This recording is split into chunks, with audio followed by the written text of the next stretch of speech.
In today's class, I will explain you regarding the design of a PSC beam for shear. So is the shear calculation is as same as our normal calculations, or is there any change that we have to understand?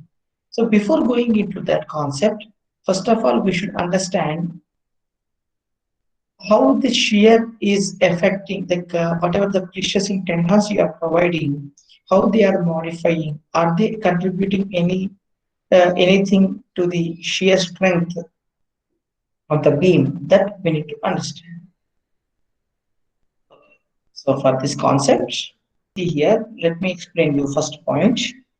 The types of cracks that may occur in a concrete beam, first of all. If you consider a simple supported beam of length L, so it looks like this.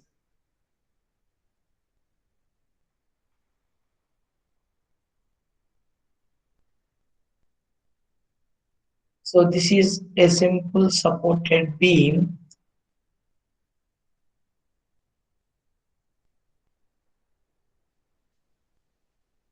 So in this beam, if we apply a loading, so in general, you have studied in your concrete technology, we will apply 4-point bend test or 2-point loading.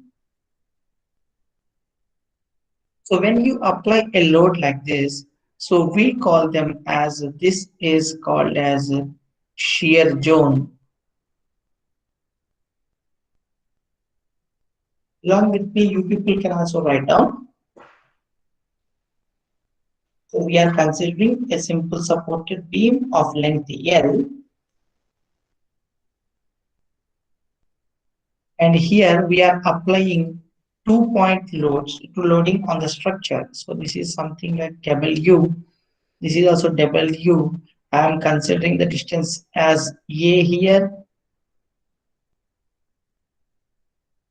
So this is called as shear span. And the below distance between the 2 points, this one is called as flexural zone. Once again, this is called as shear span. So A, B are the points which are the supports. C and D are the loading points. Now here, if I draw the shear force diagram as well as bending moment diagram for the given beam. So this is something like a simple supported beam. Simple supported beam, the 2-point loads are there, W and W, and this is A, this is A. Overall length is L. So as the beam is symmetrical, you will get the reactions also as same only, W and W. Now, if you draw the shear force diagram, so for this shear force diagram, there is left side upward is positive. So this is equal up to this one. W minus W, it will become 0. So in between, if you cut a section here, W minus W 0 only. So here, once again, this is negative like this. So this is your shear force diagram. So I will draw that.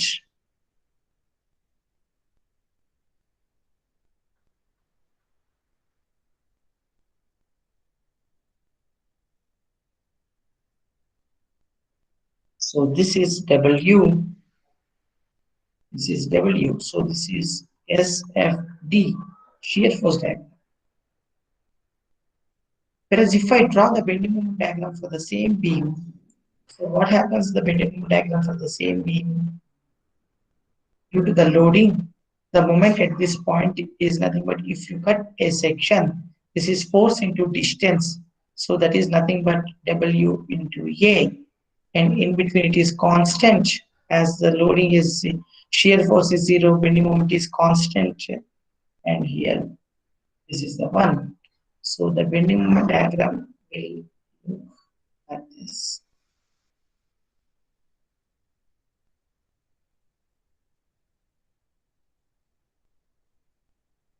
This value is W into A. This is positive, which is called as PMD, bending moment diagram.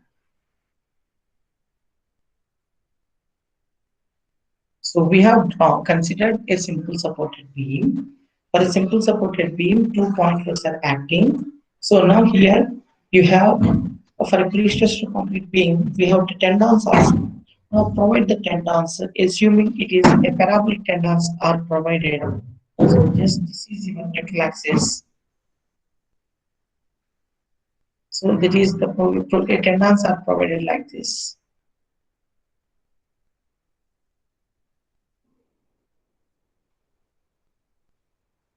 This is a pre-stressing force P is acting, and here at center, eccentricity is E.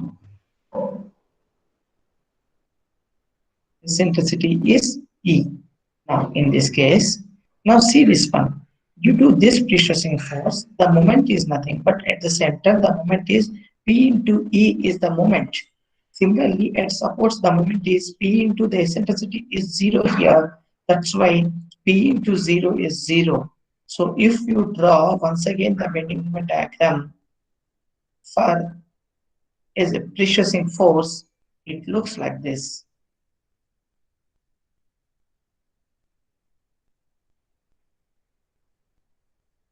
And this is at center, the value is P into E.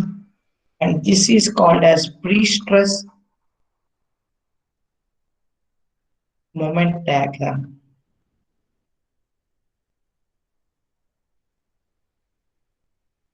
Once again, understand here.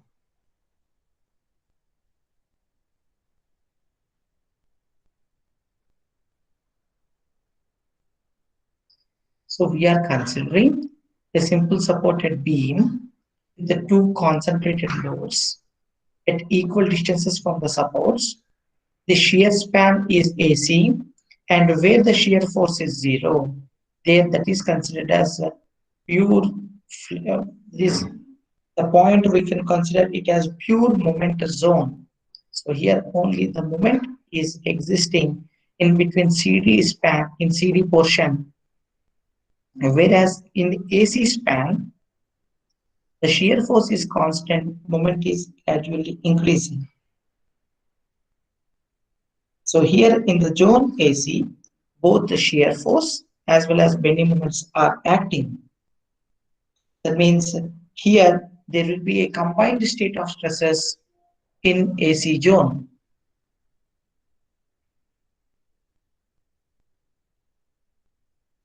So first of all, you please draw this one.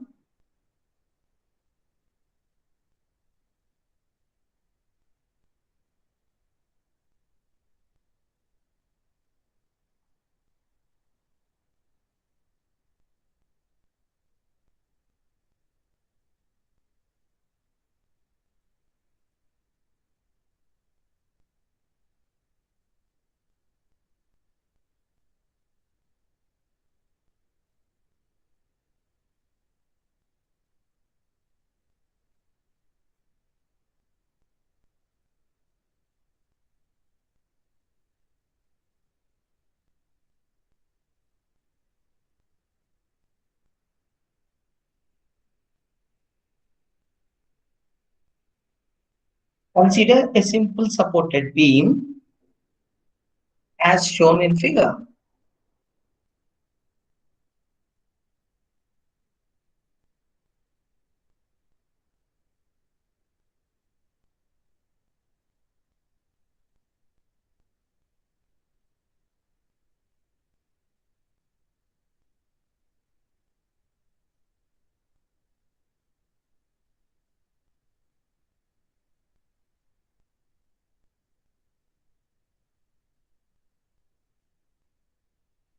It is subjected to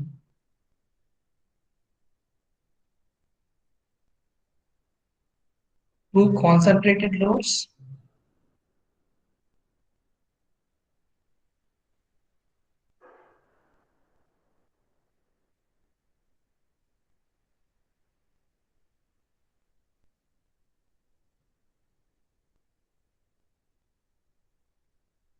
It is subjected to two concentrated loads.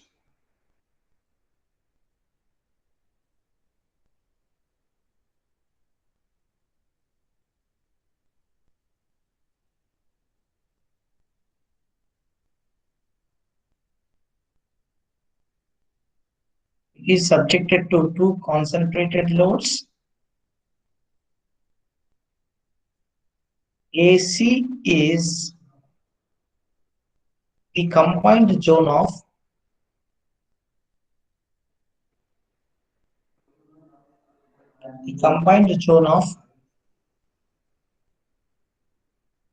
flexural and shear stresses.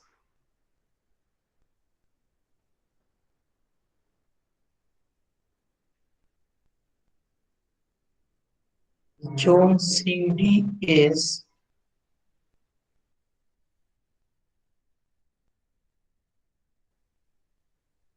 pure moment zone.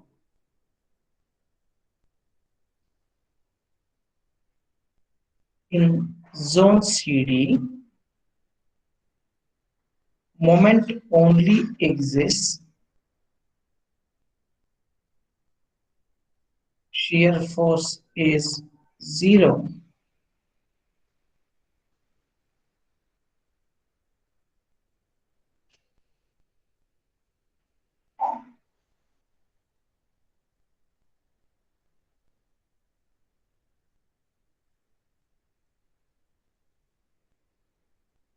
The presence of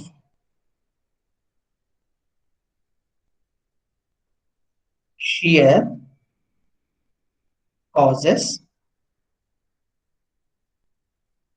an inclined crack.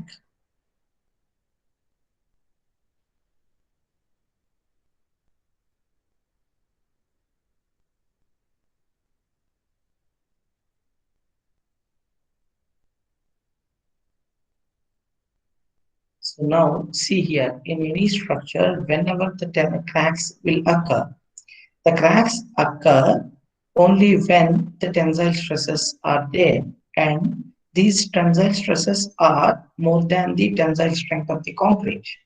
So in a concrete beam, wherever you observe the cracks are nothing but when these cracks are exceeding the tensile stresses that can be carried by the concrete.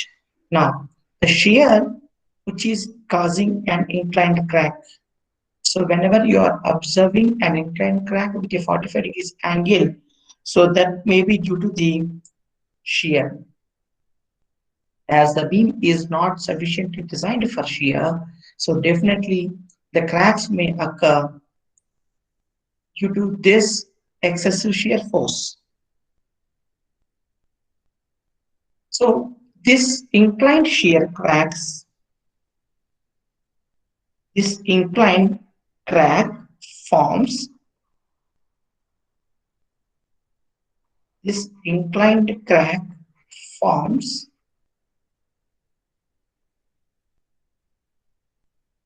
perpendicular to the direction of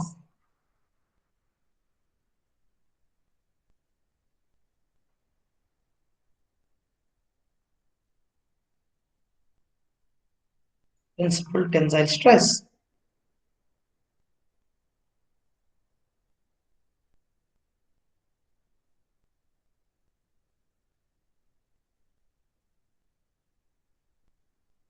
This crack forms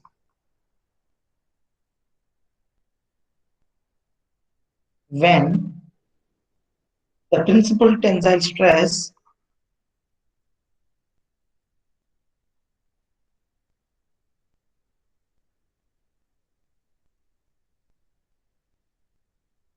exceeds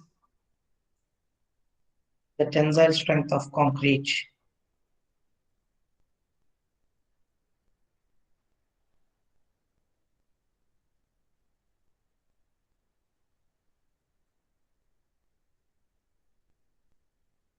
Exceeds the tensile strength of concrete.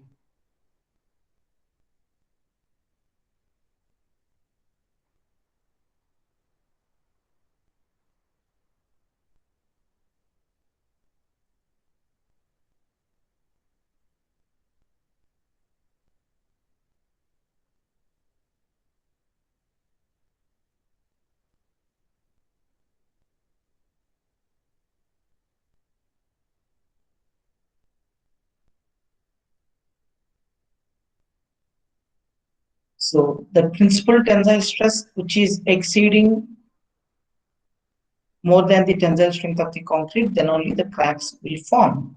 So now we will see what are the types of cracks that may occur in a concrete beam. Either it is a normal concrete beam or pre-stressed concrete beam. So if you observe, just I am drawing the diagram once again. Is it over? Shall I wait for some time or can I continue?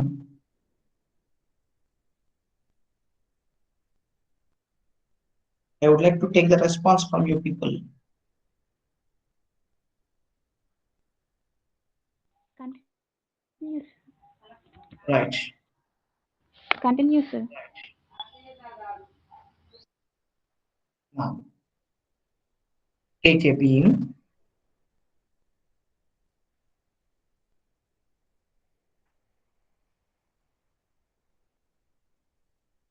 So in this beam, if it is a simple supported one, we observed that the shear zone is AC zone where the shear cracks will occur, and the shear cracks will occur like this. They will start from bottom and they will propagate to the top. So with the angle of 45 degrees like this. So in general, the angle is varying from 22 degrees to 45 degrees with horizontal.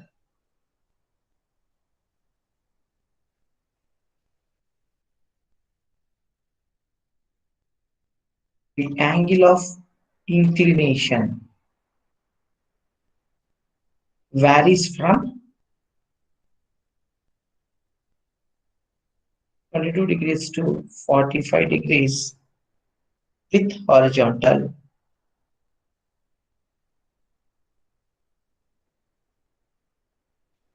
So this is called as shear zone. Similarly, at another support also it will happen like this. Whereas in the pure moment zone, the flexural cracks will happen perpendicular to the beam. So they will start at the bottom of the beam and they will extend to the top. So you can observe in the flexural zone according to the type of the design, whether it is under reinforced beam, you can see like the crack formation as well as in the over reinforced beam, the crack formation will also be different. So these are called as flexural cracking. So these are called as flexural cracks.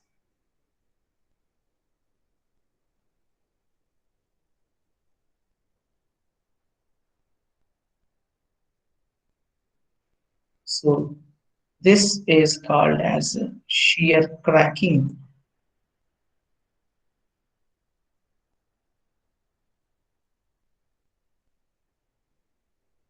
So in between the middle zone, here we may observe the flexural shear cracking will be observed, where the cracks will first of all initially start perpendicularly, then they will deviate to inclined portions. So these cracks are called as flexural shear cracking. This type of cracking, initially they will form perpendicular and they will make an angle of 45 degrees. So that cracks we call them as flexural shear cracking.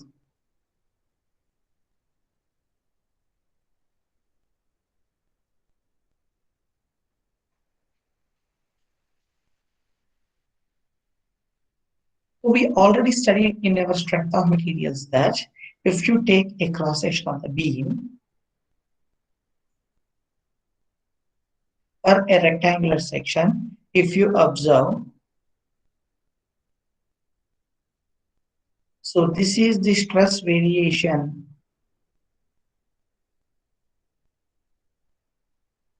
Shear stress variation.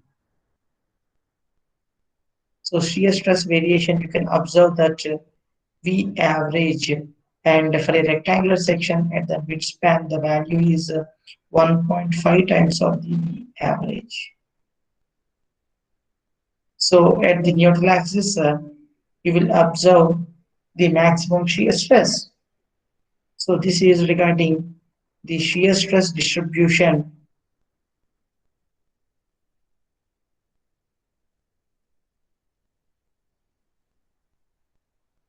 Shear stress distribution.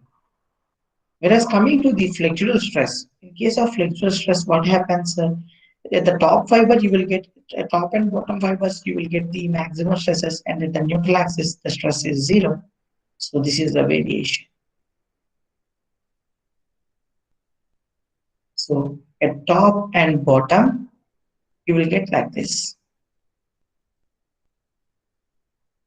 Now, if you observe, we know that this is flexural stress, flexural or bending stress.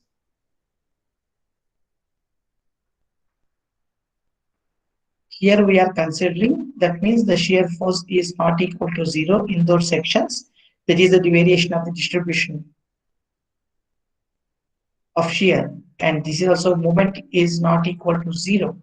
In those cases, the flexural stress variation will be like this, where at the neutral axis it is zero, and at the top fiber as well as bottom fiber, the stresses will exist. So we know that in any member, whether it is a like a precious concrete member or any member, the distribution will be, we know that if a member is subjected to compression, so this we call it as compression.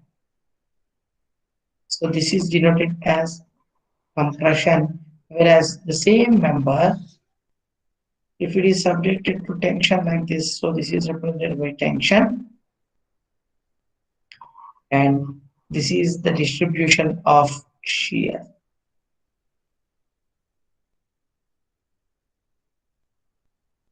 So this is shear. Coming to the principal stresses calculation. So principal stresses calculation.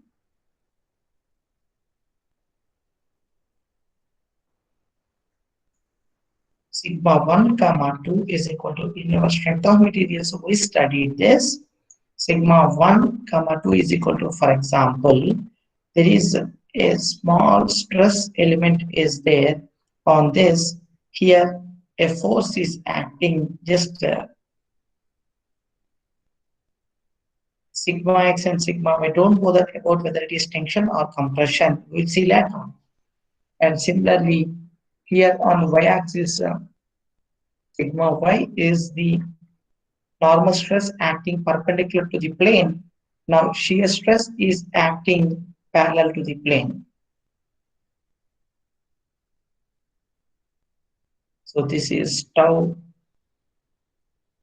x y. Actually, this is tau yx.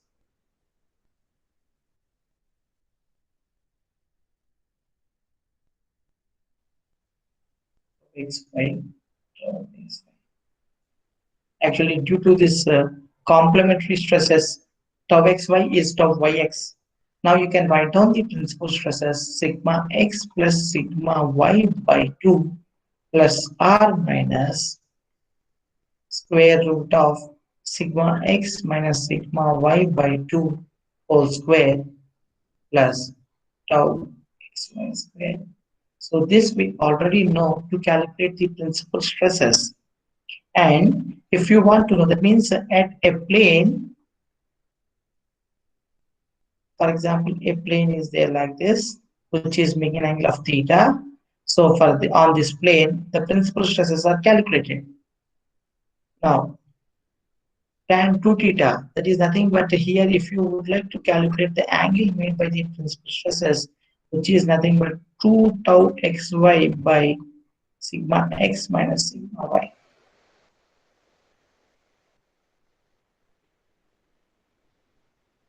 So just see here, this is our principal stress equation, and this is regarding the angle which of the principal stress plane with horizontal.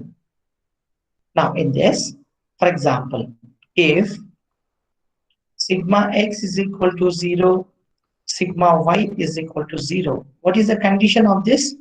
Pure shear condition where there are no normal stresses. Sigma x is equal to 0, sigma y is equal to 0. In those cases,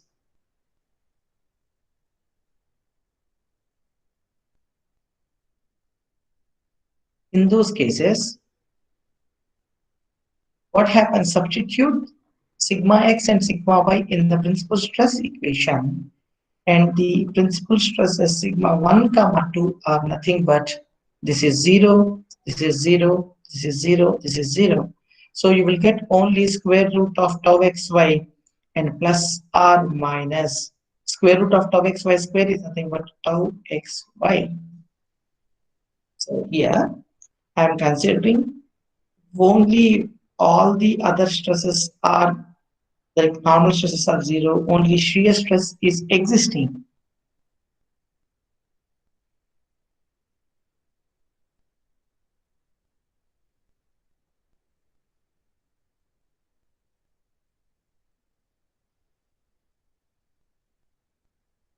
Now, in the other case, if sigma y is 0, sigma x is existing, tau xy is there. In those cases, 1 comma 2 is nothing but sigma x by 2 plus or minus square root of sigma x by 2 whole square plus tau xy square. So now we will see, this is only the calculation of principal stresses.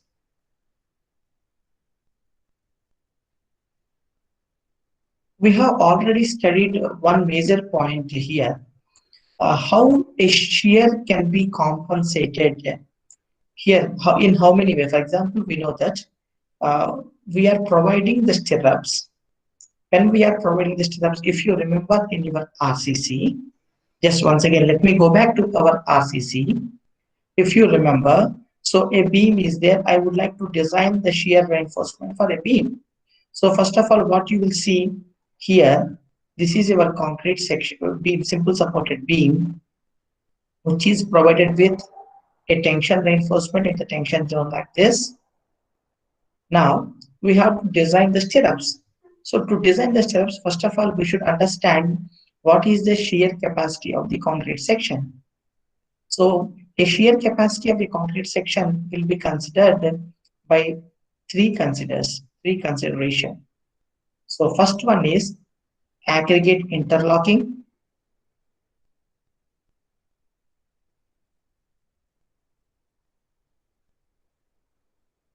Second one is that is the compressive strength, the concrete. So in that one, actually we have to consider this is aggregate interlocking and concrete. And the third one is double action. So here you are trying, your shear force is perpendicularly acting in the downward direction. It is trying to push your reinforcement, vertical, this horizontal reinforcement, but it will give a vertical reaction which is called as double action. You are trying to bend a steel bar, but it will not try to bend, so it will give opposite reaction. So that we call it as a double action. Now, that we call it as double action. So these three, considering these three, our IS 456, for limit state method, you have to search table 19. For working stress method, you have to search table 23. IS 456 2000. If any one of you are having that, you can search table 19. So in table 19, it is mentioned that for a grade of concrete, if it is M20, so for this grade of concrete, already aggregate interlocking and concrete are added together. And double action So this double action is coming from the percentage of tension steel.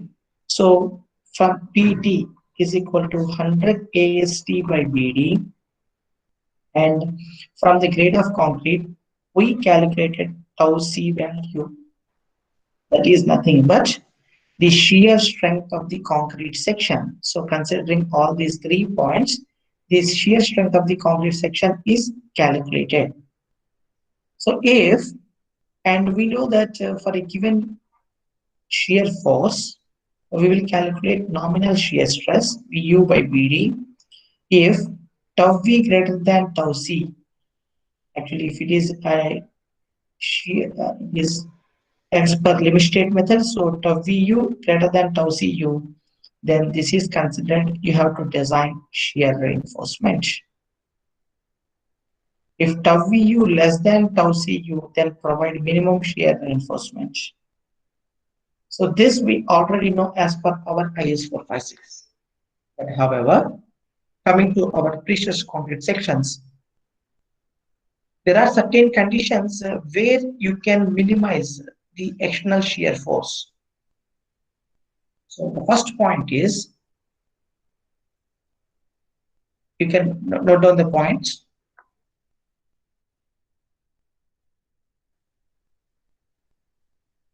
There is resistance to shear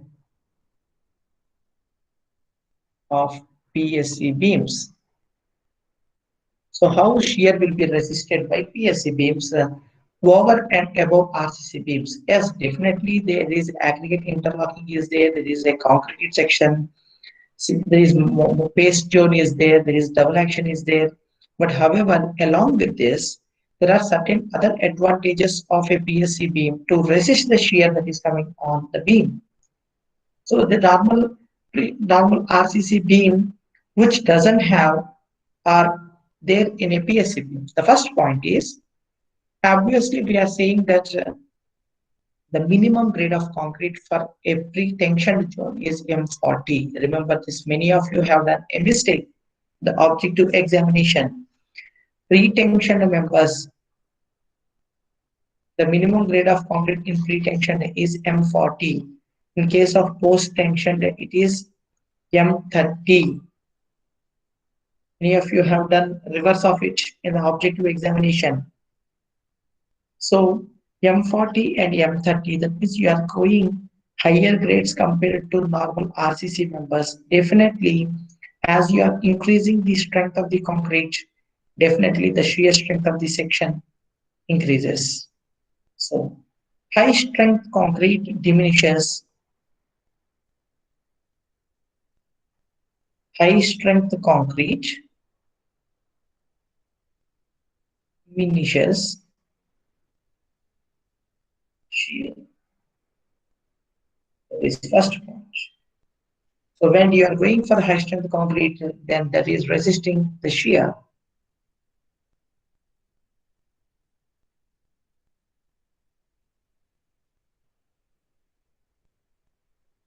So that is first point. Now coming to the second point, recompression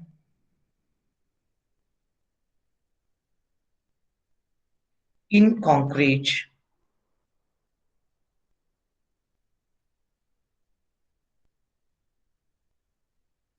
eliminate diagonal shear. So you may have a doubt how I can do pre-compression. So this is our concrete section. So till now what we have done is longitudinal compression we have done. That means here this is your neutral axis. For example, if a tendon is provided here, this linear eccentric tendons, if a pre-stressing is done here like this, so linearly along the length of the member or the span of the member, we have done the pre-stressing. But in the other way, we can also do vertical pre-stressing.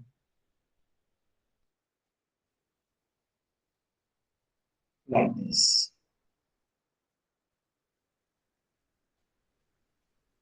So this vertical pre-stressing, it eliminates the diagonal shear. That is the second one. The third one, very, very important. It may ask you in your short answer questions. You should understand in what ways shear will be resisted in PSC beams over and above RCC beams. We are not discussing about aggregate interlocking, cement paste or cement mortar, double action, all these points. Now, the last one is here, if you are providing a parabolic cables, these parabolic cables will also contribute towards the vertical component. So a parabolic cable is there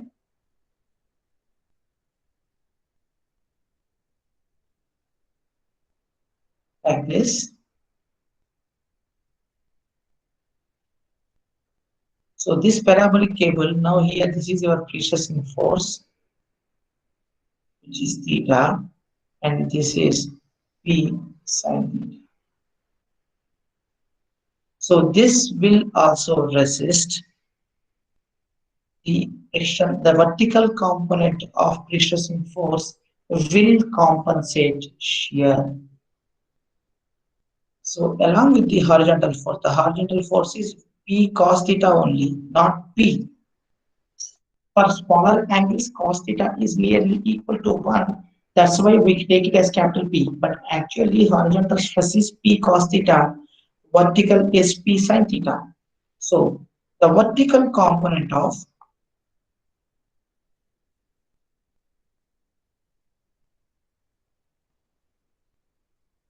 P under the means pre-stressing force will compensate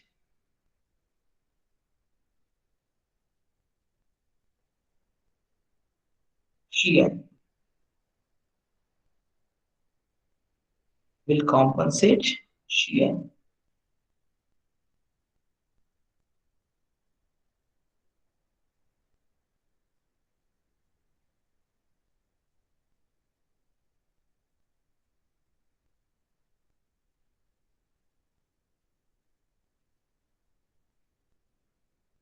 Now, so here we have seen the resistance to shear of a pre-stressed concrete member will be obtained by using of the high strength concrete.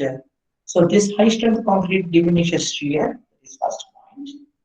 Vertical pre-stressing. If the vertical pre-stressing is done in the beam, that will also eliminates the diagonal shear. So which is nothing but pre-compression in concrete eliminates the diagonal shear. And the last one is whatever the linear precision is done, if a parabolic tendons are provided or curved tendons are provided, these curved tendons will give a vertical component. That vertical component will compensate the shear stresses or shear forces. So with this idea, now we will try to solve one problem. So whether adding the precision force is advantageous to the concrete member or not, that we have to know. How they are reducing the principal stresses. Why? Because now see here, this is your concrete beam. We have seen that there are different types of cracks we have observed. What happens is, now for example, if you take a small element here, on this small element, the stresses will act like this.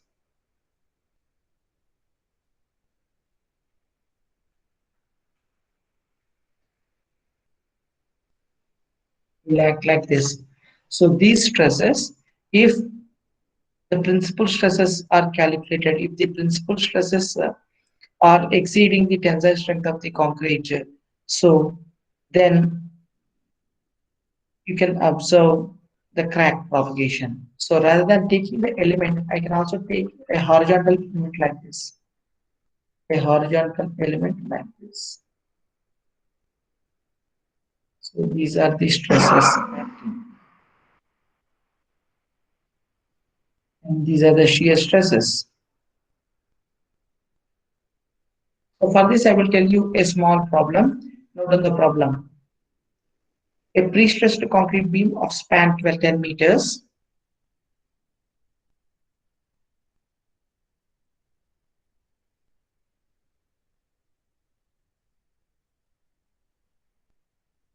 Note on the problem.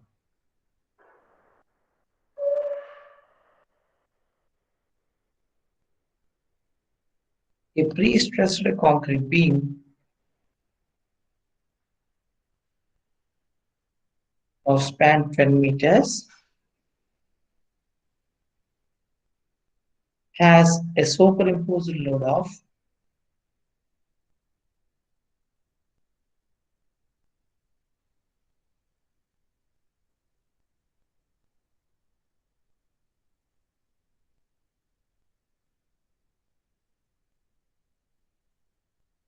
150 kilonewton per meter. So here these are the dimensions of the beam. Note on the dimensions of the beam.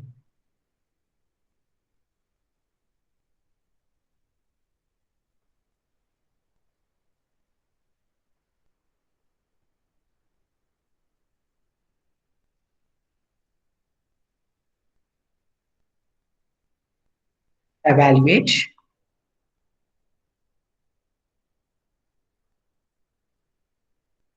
and compare the diagonal tensile stresses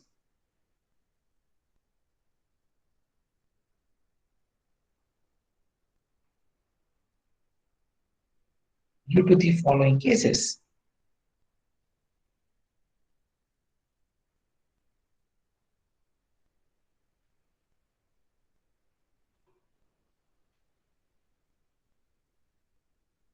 So the cases are, first case is without pre-stressing force.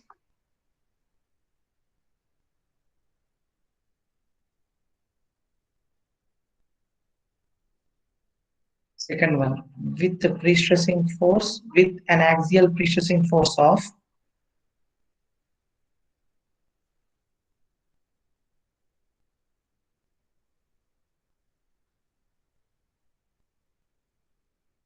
500 kilonewton.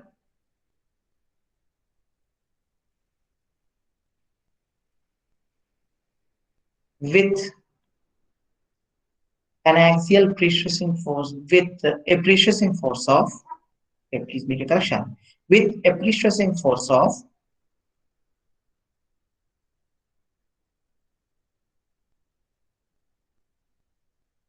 500 kilonewtons and an eccentricity of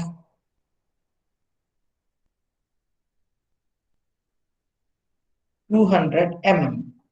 Just understand, I am combining all the cases here. With this, you will understand how a pre-stressing force is minimizing the shear stresses as well as the tensile stresses. How it is minimizing the tensile stresses, you can understand. So this is, the first one is without pre-stressing force. Second one is axial pre-stressing force, means concentric. That means your beam is there. In this beam, along the center, that is the pre-stressing tendons are provided here like this. They are acting exactly at the center of the span with the pre-stressing at the neutral axis. Sorry, not at the center of the span, at the neutral axis. Now, another one is there. Here, your beam is there. Third condition, this is your neutral axis. Now, the tendons are provided with a linear pre-stressing and a constant eccentricity of 200 mm. Fourth condition, pre-stressing force of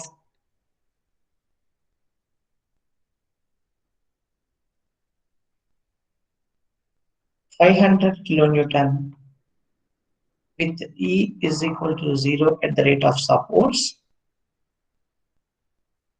and E is equal to 200 mm at the rate of midspan, varying parabolically.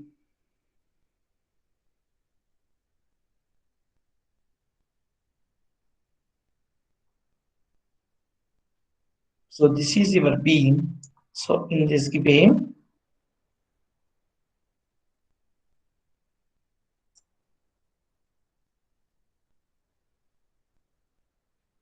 So this is varying parabolically. E is equal to 200 m.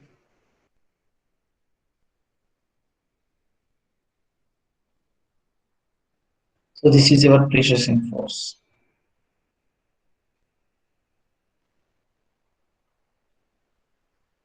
And the next condition is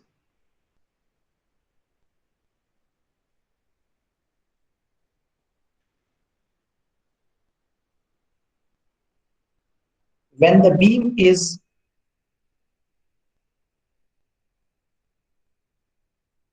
subjected to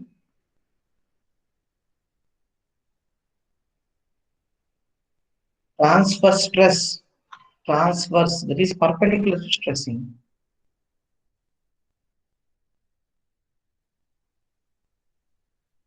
I already explained you the pre-compression in the vertical region will also uh, eliminate the diagonal shear stresses.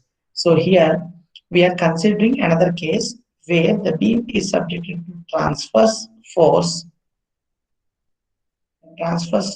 stress of sigma y is equal to 2 MPa. Sigma y is 2 MPa. So here first of all, with the given data, now see here, there are 5 conditions are explained here.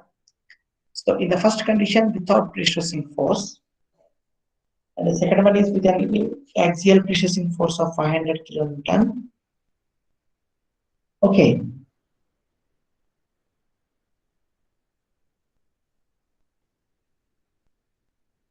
Now, first of all, we will try to solve the problem.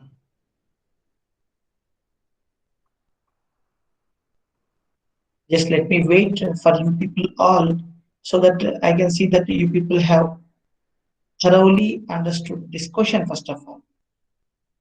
A pre-stressed concrete beam is given of span 10 meters. It has a superimposed load of 150 kilonewton per meter. So now we are going to calculate the principal stresses, sigma 1 and sigma 2. And is considering the following cases. Without pre-stressing force, so the beam is similar to our RCC section. And second one is with an axial pre-stressing force of 500 kilonewtons. And this is the diagram you can observe concentric tendon. And the third one is eccentric tendon. Fourth one is eccentric tendon with zero eccentricity at support, 200 mm eccentricity at center, which is varying parabolically. And the fifth one is along with this, pre-stressing force and all this, we have this continuation of fourth. We have additionally vertical stress is also there in the like perpendicular to the span in the transverse direction. Sigma y is there, which is 2 MPa. Now, here it is not mentioned whether which is compression or which is tension. So we have to understand which one is tension or which one is compression. So here this is sigma 2 MPa, which is considered as compression only. Please write down sigma y is equal to 2 MPa compression. We know that the principal stresses are sigma 1 comma 2 is nothing but sigma x plus sigma y by 2 plus or minus square root of sigma x minus sigma y by 2 whole square plus tau x by square. So before that, first of all, let us calculate the self weight of the beam.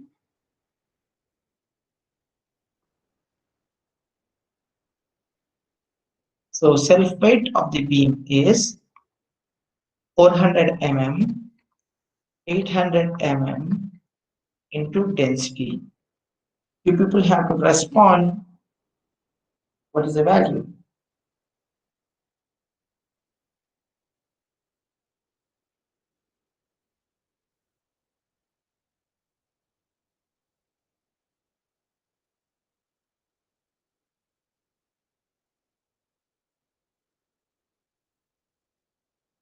Are you there to respond? What is the value?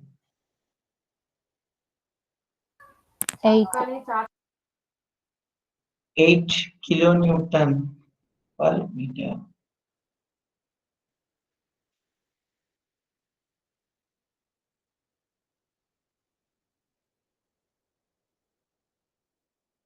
Now, self-weight of the beam is already there. So superimposed load. What is the superimposed load on the beam?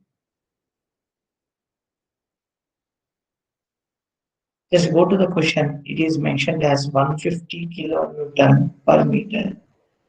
So total UDL WU is equal to 158 kilonewton per meter. So span is mentioned as 10 meters. Span L is equal to 10 meters. Now, we already know for a simple supported beam with UDL, what is the maximum shear force?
Yeah, sorry for the difference.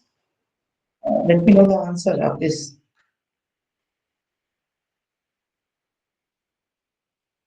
Anyone of you? I'm just seeing here. Your UDL is a W. What is the maximum shear force on the beam? What is the value?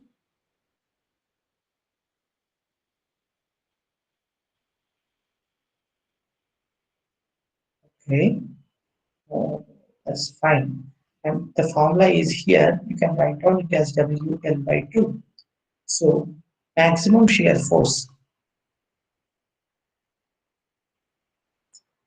V is equal to WL by 2, which is 158 into 10 by 2.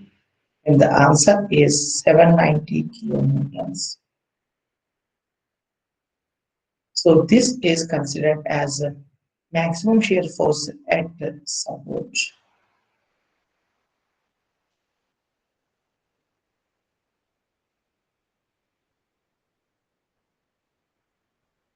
So the maximum shear force V is 790 kilonewtons. I will calculate tau average.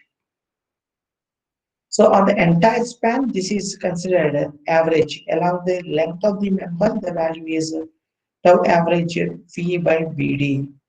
790 into 10 cube by B is 400 into 800. What is the value?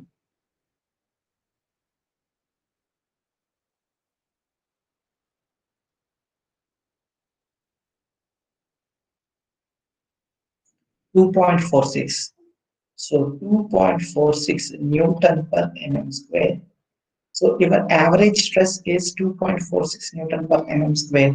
But tau max along the cross section of the member, this is along the length of the member, you got tau average. And tau xy is nothing but for a rectangular section, 1.5 times of tau average, which is 3.3 by 2 into 2.46.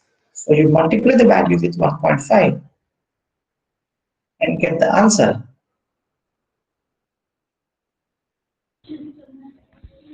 3.69.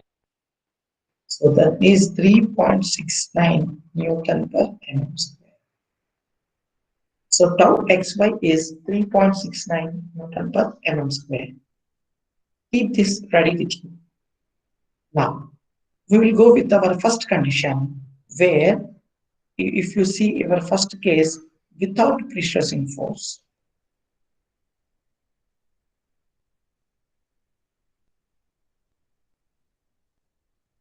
So without pre-stressing force means there is no normal stresses. Sigma x is equal to 0, sigma y is equal to 0. And when these two are equal to 0, our principal stresses are sigma x plus sigma y by 2 plus or minus sigma x minus y by 2 whole square plus tau xy square under root of this. And this is plus or minus tau xy, which is nothing but plus or minus 3.69 Newton per mm. So when there is no pre-stressing force, so directly this is plus or minus 3.69 Newton per mm square only. That's it.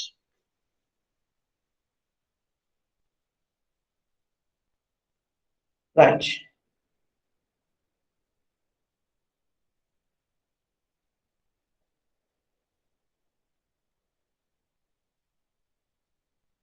Now, second condition, with the pre-stressing force,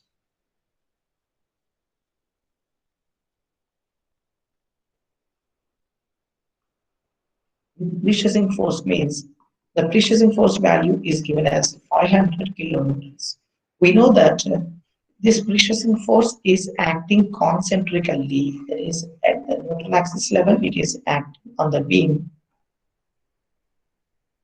So this is P is equal to 500 kilonewtons. This is 500 kilonewtons. So this force is creating, you can consider this as sigma x. So sigma x is nothing but this is force multiplied with the cross-sectional area P by A, which is 500 into 10 cube by 400 into 800. That are the dimensions of our concrete section. So now tell me what is this value?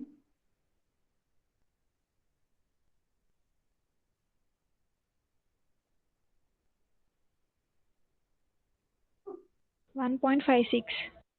1.56. I am considering it as plus 1.56 Newton per mm square as compression.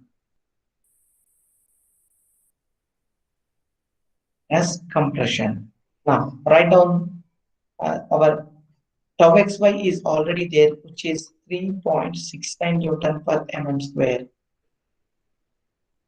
Now, sigma 1 comma 2 is here there is no vertical in the transverse direction. In this direction, there is no force or no stress.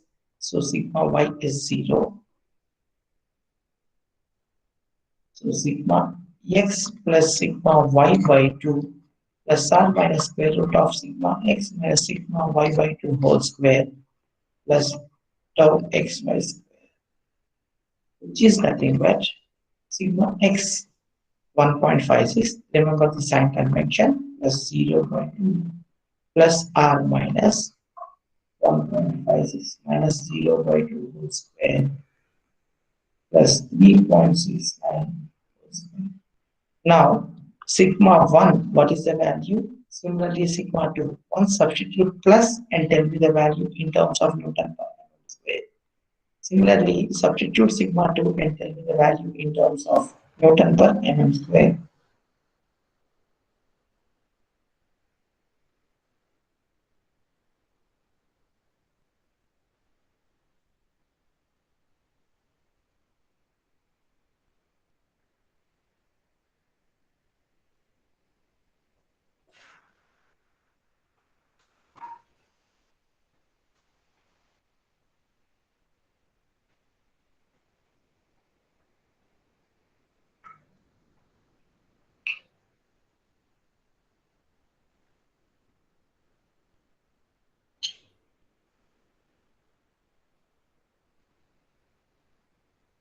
What is the value here? Sigma 1.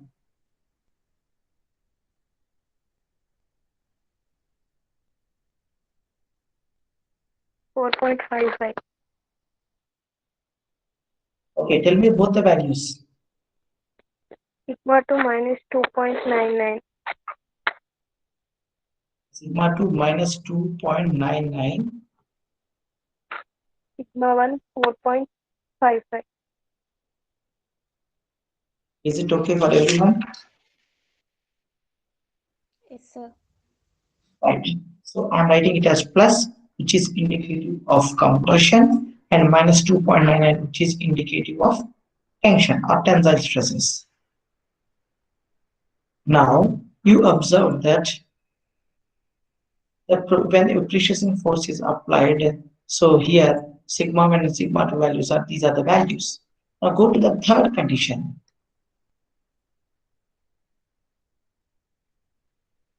Linear eccentric tendons.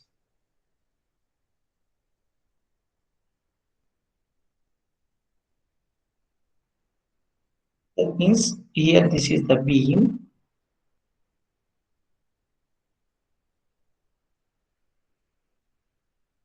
This is your pressure force. And this is the eccentricity E. We have already seen that this can be replaced here with SP and P.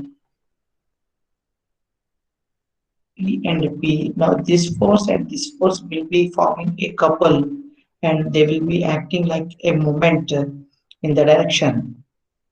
So this force and this force. So you can replace here like this. M is equal to P into E. Here also M is equal to P into E. So here what happens is, due to the pre-stressing force, due to this pre-stressing force, there will be sigma x is plus P by A, which is plus 500 into 10 cube by 400 into 800, and the value is 1.56, I think. Yes, plus 1.56 Newton per mm square.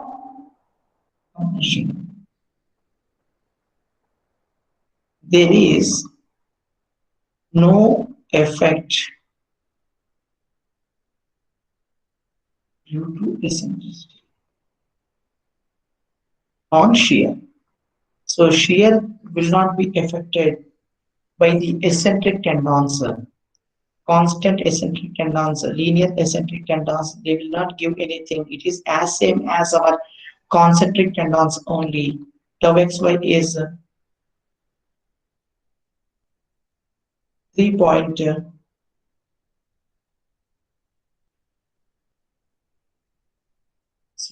3.69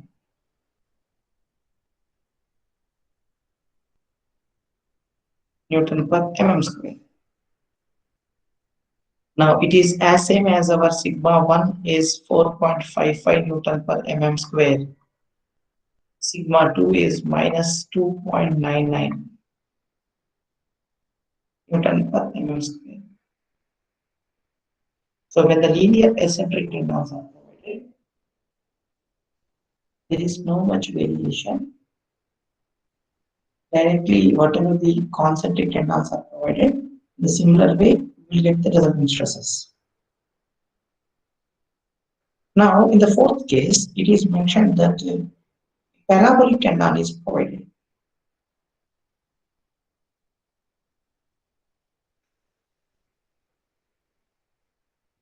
So, right now, parabolic tendons. So, fourth condition.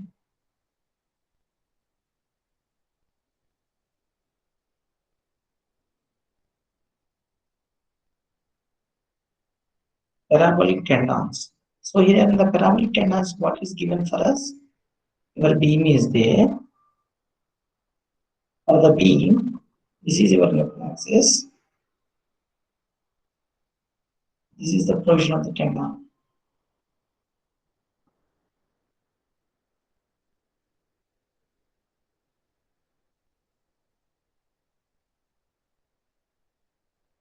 This is the eccentricity, right?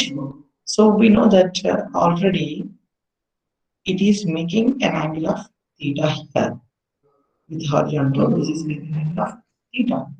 We already explained that the component, the curved tendons, they will provide a vertical component like this, like this. So this is precession force P. This is P sin theta, and this is P cos theta. So first of all, we should calculate what is the slope of the tendon. So slope theta is nothing but 4e by L for parabolic. For parabolic tendons, slope theta is 4e by L. 4 into eccentricity E is mentioned as, just go to your question, it is mentioned as 200 mm. So 200 by 10 into 1000 is the value of the theta. In terms of radians, you will get the value 0.08. So 0.08 radians is the value. Now, vertical component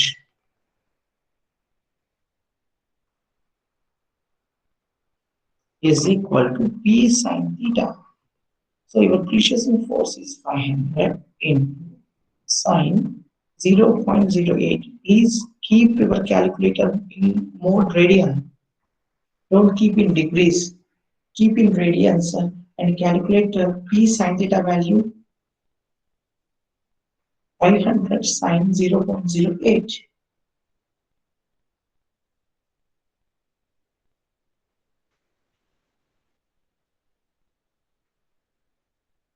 0.698.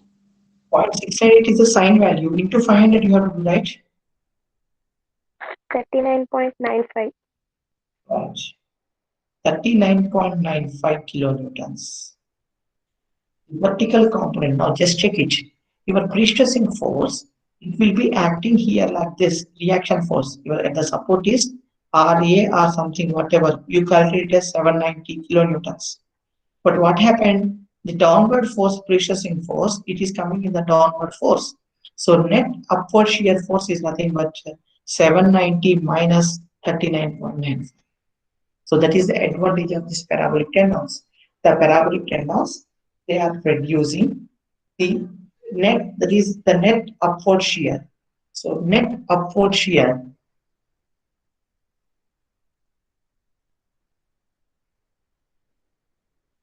790 minus 39.95.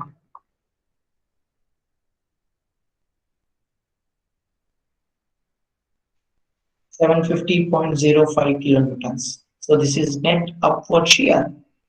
Now we need to calculate tau average. 750.05 into 10 cube by 400 into 800. Now we got tau xy, which is 3 by times of average, 3 by 2 into tau average. What is the value of tau average?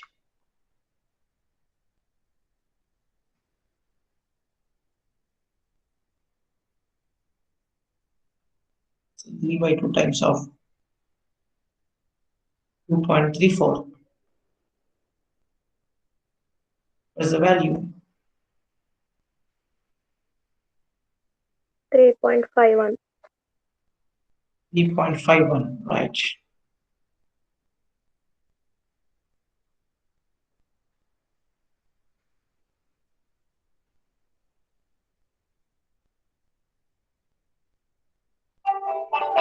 Please wait a second.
Yeah, sorry for waiting.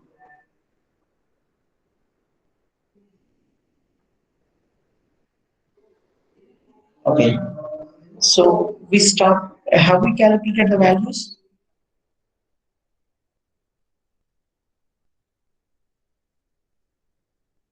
Have we calculated the values or not? So we stopped here tau xy, which is 3.51 square. So here sigma x is nothing but p cos theta.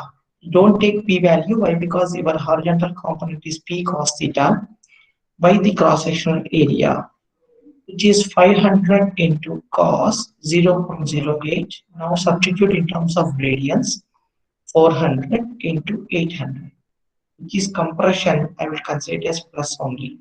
Plus, now tell me the value of sigma x.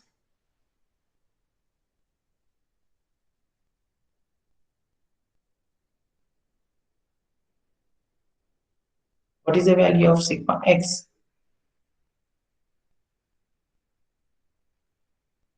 In your calculator, cos 0.08 should be in radians.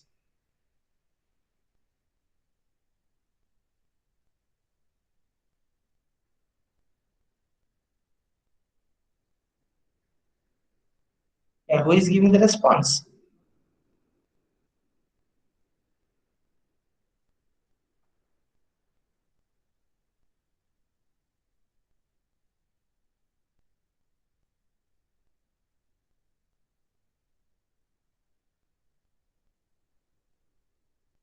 One 1.56. So which is 1.56 Newton per mm square. Now substitute these values to calculate the principal stresses.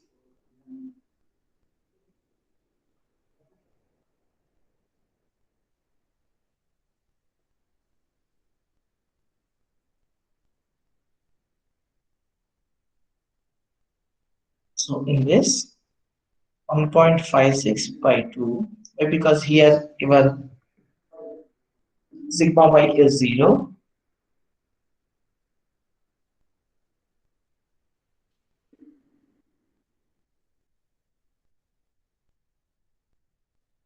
tau xy is 3.51 whole square.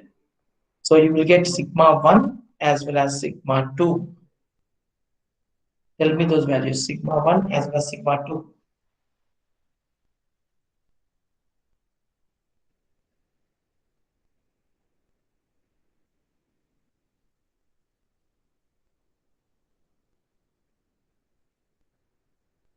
So one of the value is 4.37 Newton per mm square, and another value is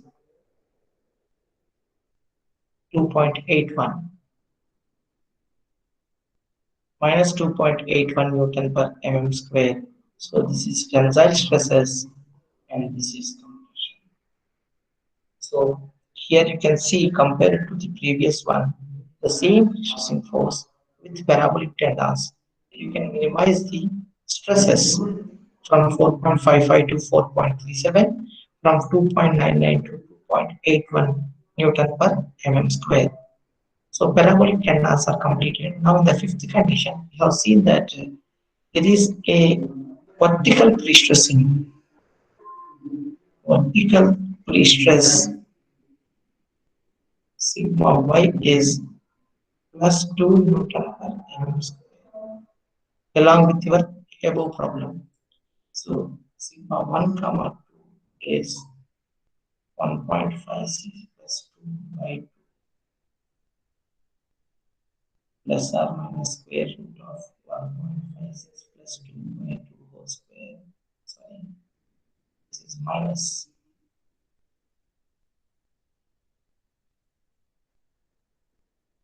plus 3.57 351 whole square.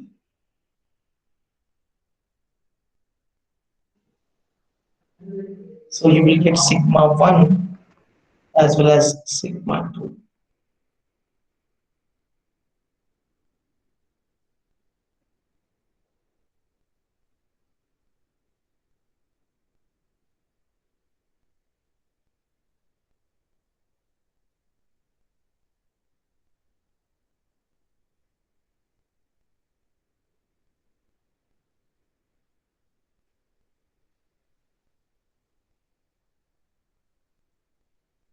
Tell me the value of sigma 1 and sigma 2. 5.71, 2.15.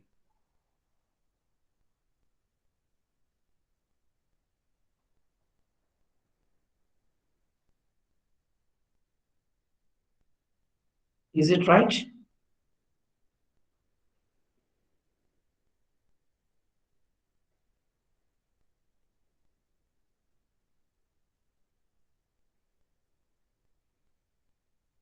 So you can observe here, when sigma y is vertically introduced, so here principal stresses tensile portion is reduced. The stresses, tensile stresses are reducing. So when the tensile stresses are reducing, you can decrease the chances of cracking. That is idea. You can decrease the chances of cracking. So that is how we will see regarding the analysis of PSC beams under shear. Now we will see, as per limited method, how to design a precious concrete beam. So we have seen that there are web cracks are there. There is shear cracks are there, flexural shear cracks are there, flexural cracks are there. So the shear resistance will be calculated based upon two criteria. One is considering web shear failure as well as flexural shear failure. Considering these two conditions, we will design our pre-stressed concrete beam as per limited method for shear. So we'll keep side heading design for shear.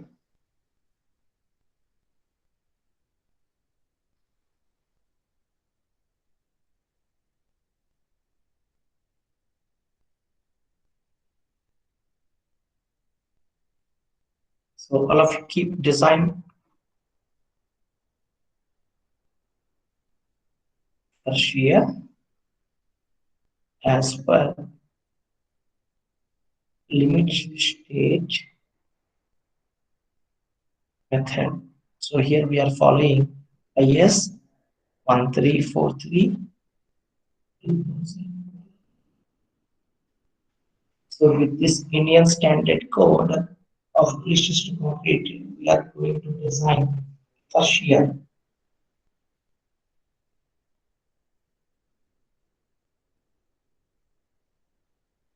So please write down the shear resistance of the section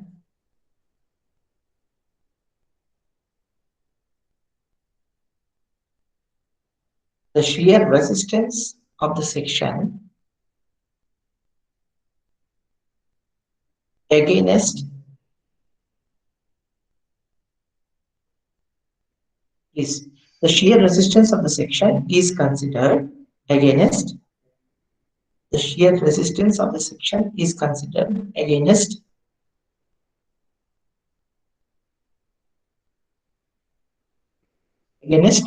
web shear failure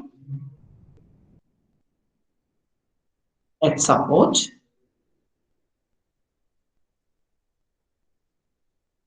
web shear failure at support, and flexural shear failure and flexural shear failure.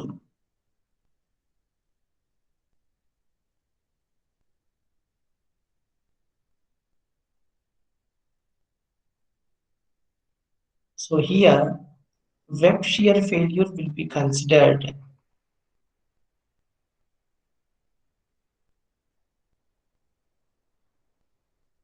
section uncracked in flexure. So the section fails in web shear condition, which is termed as section uncracked in flexure. So that is another one is flexural shear failure.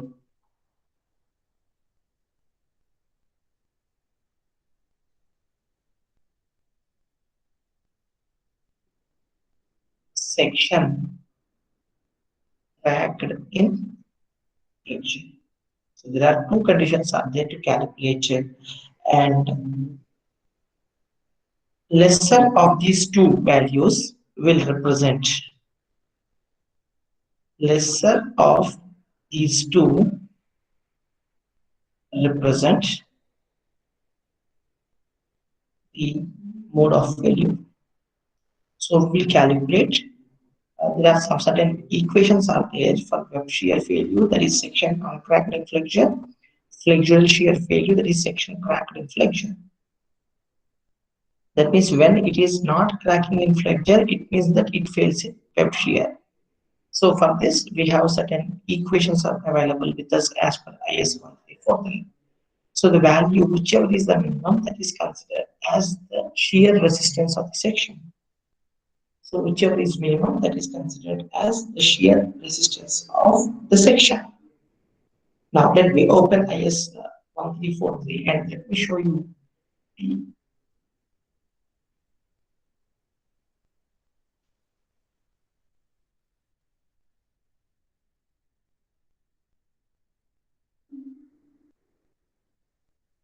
I'm opening the design. Please wait.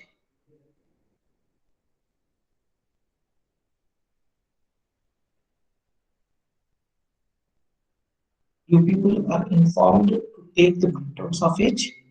You can search in the website and you have to like IS 1343. So corresponding to this, take printout of it. It is required for our examination. It may not be provided from college.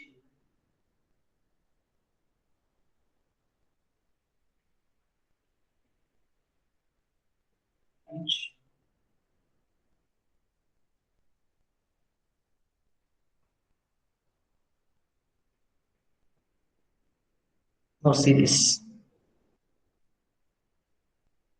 So in the limit state of collapse, the ultimate shear resistance of the concrete alone, VC, should be considered at both conditions, uncracked and cracked inflection. The lesser value taken, and if necessary, shear reinforcement is provided. So here, VC is equal to VC naught. Initially, I explained you the shear resistance of the concrete tau C into BD is considered for RCC sections as the shear strength of the concrete section. In this case, for pre-stressed concrete members, it will be considered into two categories. One is section uncracked in flexure, and another one is section cracked in flexure. So keep subheading section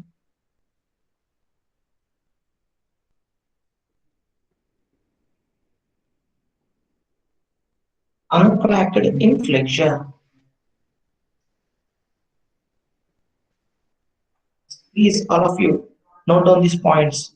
Section uncracked in flexure. So please write down this. The ultimate shear resistance of a section uncracked in flexure, VC is equal to VC naught, is given by 0.67 times of BD into square root of FT square plus 0.8 into FCP into FT, where B is the breadth of the member. In case of T, I and L sections, B will become BW, T is the overall depth, FT is the maximum principal tensile stress given by the grade of the concrete, 0.24 root FCK, FCP, compressive stress at centroidal axis due to pre-stress taken as positive.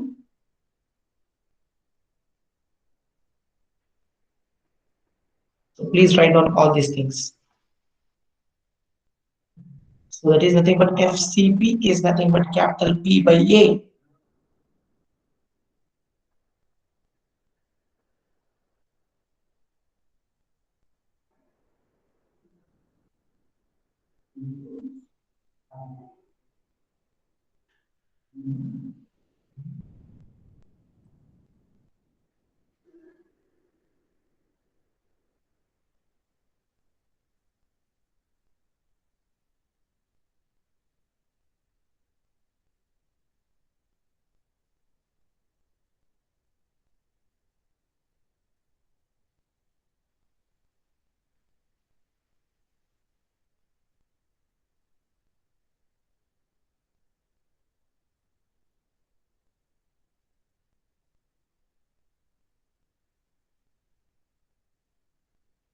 I am waiting for you people to write down this. So section uncracked in flexure BC naught is equal to 0.67 into BD into square root of FT square plus 0.8 FCB into FT. So where what are the terms of this? B is the breadth of the member, D is the overall depth, FT is the maximum principal tensile stress, which is equal to 0.24 root FCK. FCK is compressive stress at the neutral axis.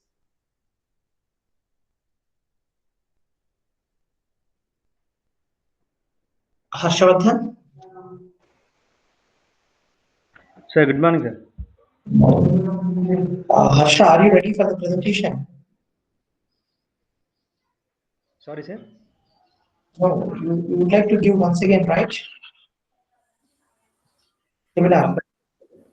Offline. Offline. వచ్చిన తర్వాత ఇస్తావా?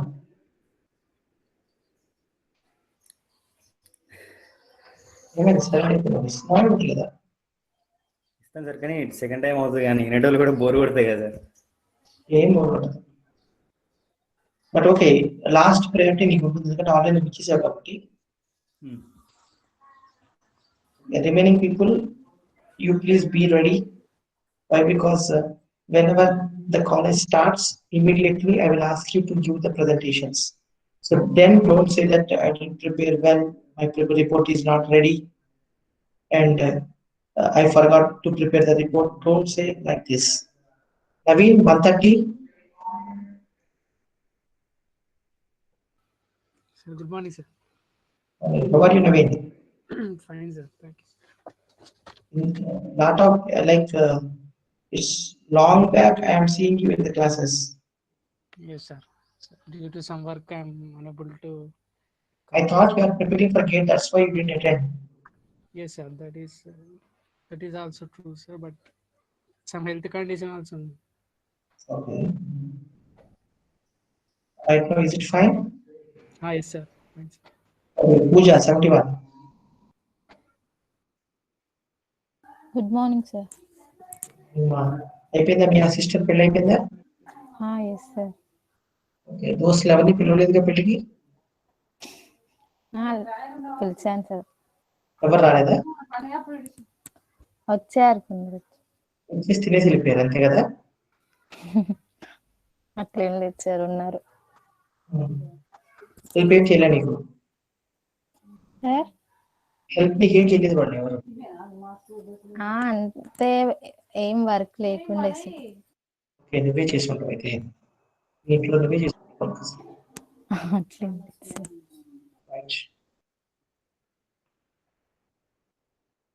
ఓకేందా?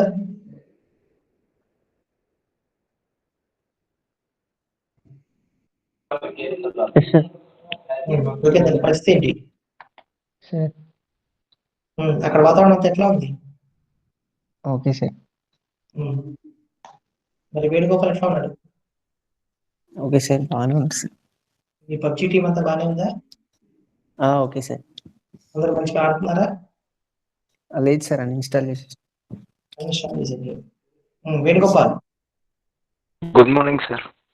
Morning Venugopal. So ఏం మరి preparation ఉందా subject గురించి? ఏం లేదు అసలు. సార్, సబ్జెక్ట్ గురించి ఏమైనా ప్రిపేర్ అవుతున్నావా? లేదు ఎగ్జామ్ రాస్తున్నావా? లేదు సార్. అవన్నీ మనకి ఎందుకు కట్టావా? అంటే ప్రిపరేషన్ ఏం కాలేదు సార్, అందుకని రాయట్లేదు ఇక. ఓకే, అంటే అసలు కట్టావా? ఫీజు కట్టలేదా? కట్టలేదు సార్. అది శభాష్.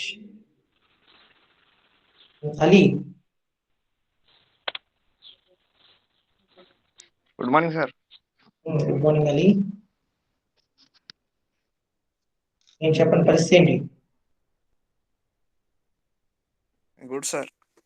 ఏం గుడ్ అయ్యా? లైక్ అసలు ఏమైనా సబ్జెక్ట్ గురించి చదువుతున్నారా? ఏం లేదా? ఇంకా స్టార్ట్ చేయలేదు sir.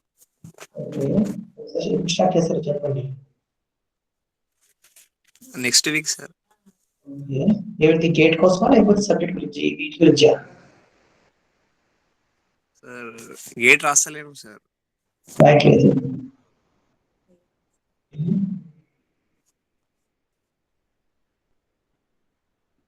164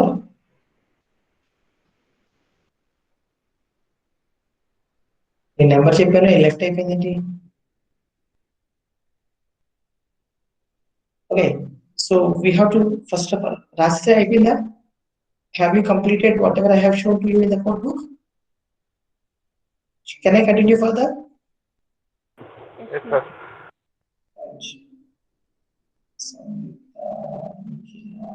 Yes, sir. Ajay.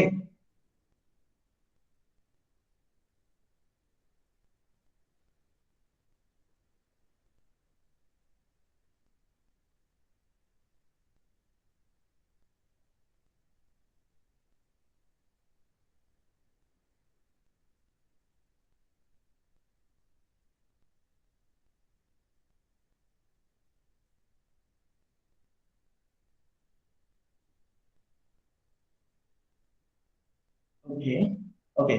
So we'll move to the next one. Section crack inflection. So now once again, please note on this. So these are taken.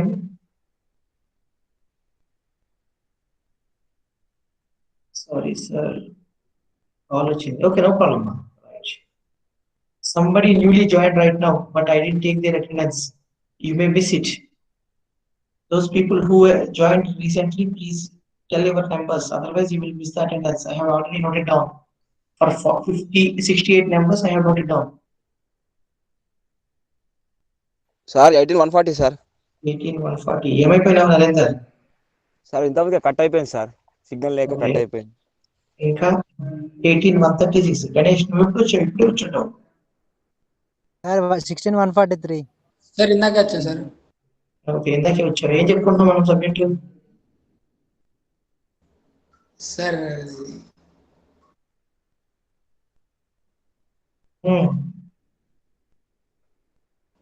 Sir నేను ఇందాక జాయిన్ అయినా sir. Okay right, next 18160. that's okay. 18128 you are there. Okay, let me get to the class now. Going back to this, write down this one. So here VC is denoted as VCR. VC naught is for uncracker section. This is for cracker section.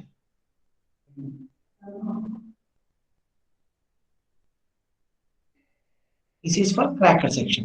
So note down this formula. VCR is 1 minus 0.55 into FPE by FPE into tau C PD plus M naught into V by M. So in this, FPE is nothing but effective pre-stress after all losses have occurred, which shall not be taken as greater than 0.6 into FP. So this value should not be more than 0.6 times of FP, where FP is nothing but characteristic strength of pre-stressing steel, and tau C, ultimate shear stress capacity of concrete obtained from table 8. So this is your table 8.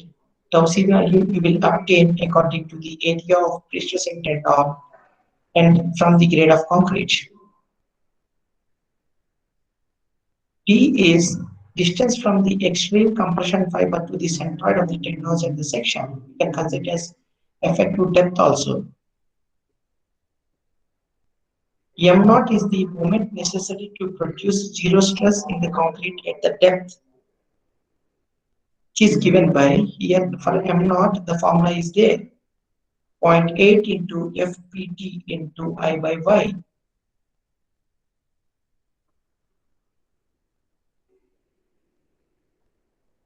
So FPT is nothing but capital B by A. Capital P by A.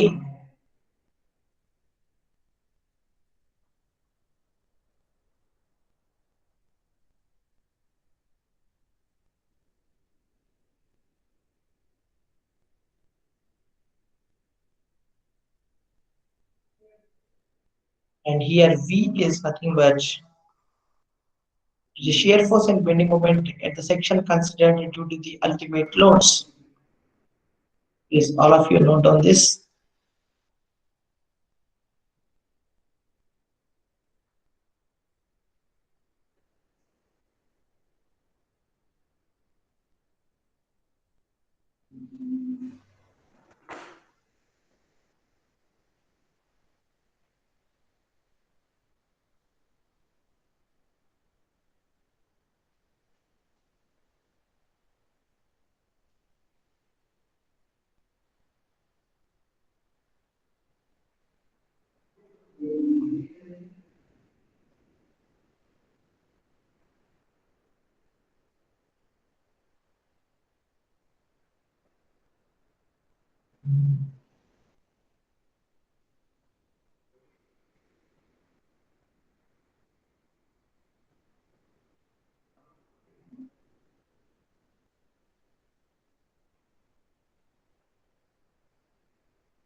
See this one. If you have written this, once again, I'm writing that. Let me share my screen of board.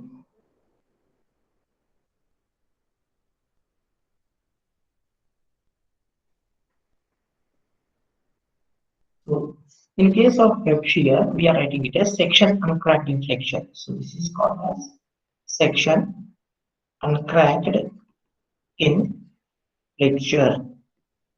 So, there is nothing but VC naught is 0.67 into PD into square root of FT square by 0.8 into FCP into FT. Now, in this, FT is nothing but 0.24 into FCK. FCP is nothing but compressive stress due to pre-stress force, which is plus P by E. This is considered as section uncracked inflection. Next one is section cracked inflection.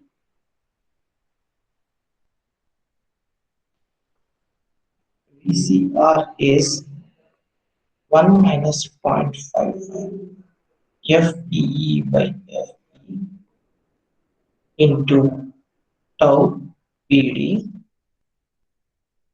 plus M naught into TBM. In this, M naught is nothing but 0.8 times of FPT in pi by pi. So we know FPT is nothing but 0.24 root sorry, FPT as per code book.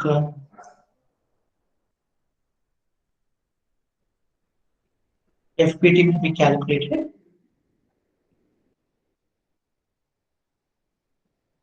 So in any case, this VCR should not be less than 0.1 BD.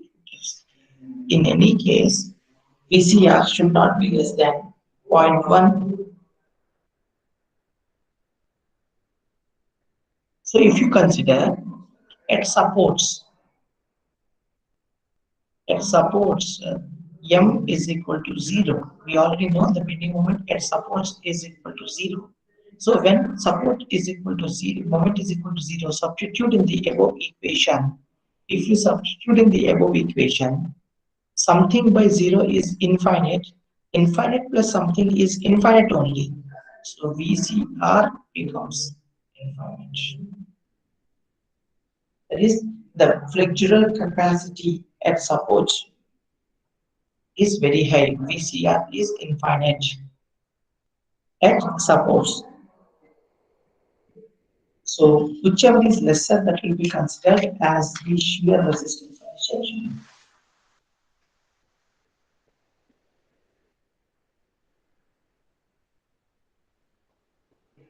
Okay, now we will calculate the shear design by considering one problem. So can I continue? Can I go for one problem?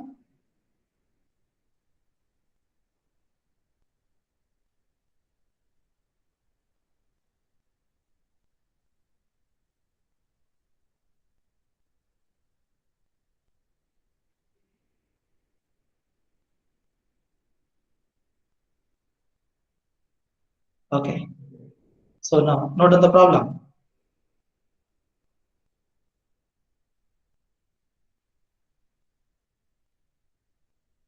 Note on the problem.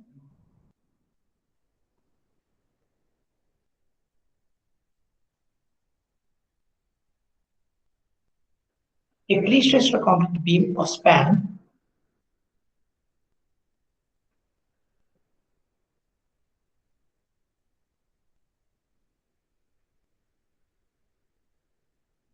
10 meters, dimensions 800 mm by 400 mm. Okay, please don't write like this, that you should write 400 by 800 only.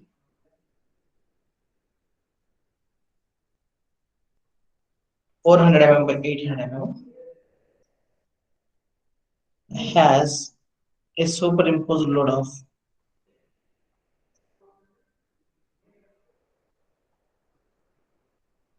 150 kilonewton per meter. Effective pre-stressing force P is 500 kilonewton. FCK is 50 Newton per mm square. E is equal to 0 at the rate of supports. E is equal to 200 mm at the rate of midspan, varying parabolically.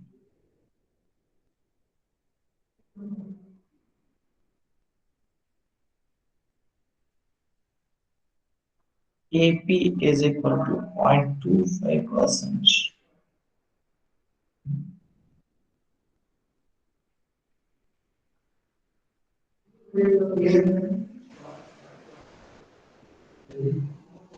So these are the details that are given, and they are asking you to calculate shear design for a post-tension the concrete beam. So this is a post-tension concrete beam.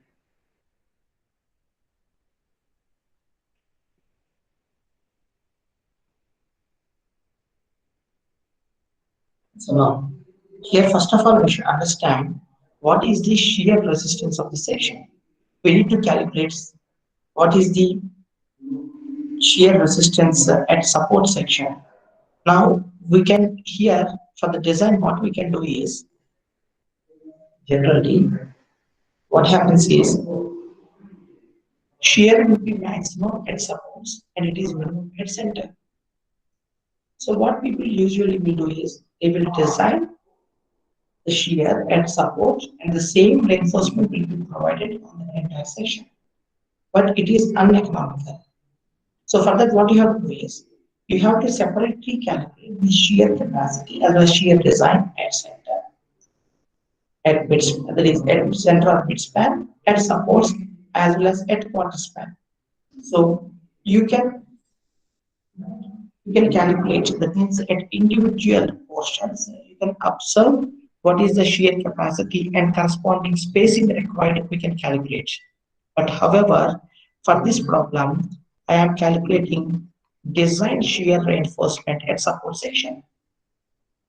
Design shear reinforcement at support section.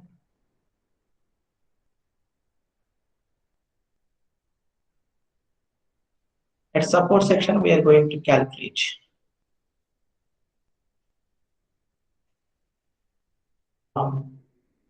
So in the given data, first of all, the sulfate is to be calculated. Before that, draw the cross section of the beam.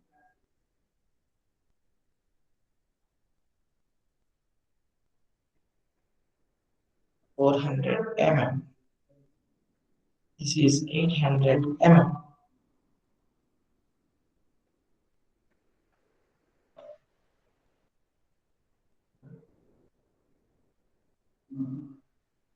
So it is mentioned as the tendons are provided with an eccentricity. This is 200. So if this is 200, this will become 600.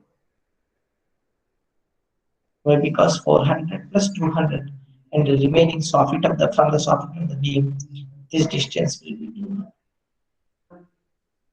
Okay, so first of all, cross-sectional area A is equal to 400 into 800, which is 32 into 10 power 4 mm square.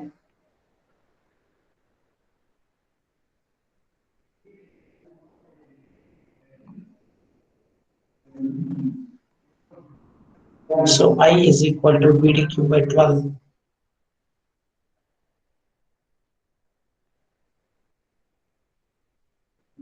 Which is I is equal to BDQ by 12.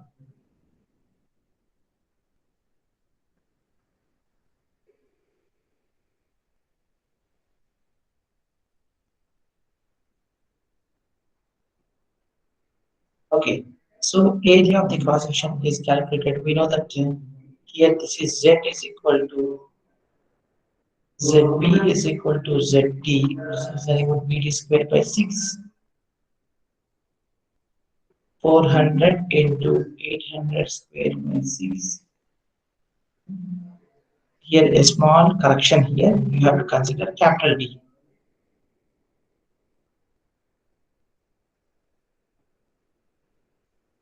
So Z is nothing but 42.67 into 10 power 6 mm cube.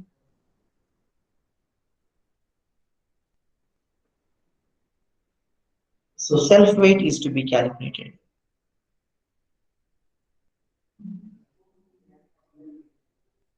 Wg is equal to, or you can also calculate self weight. Wd is 0.4 into 0.8 into 25. 8.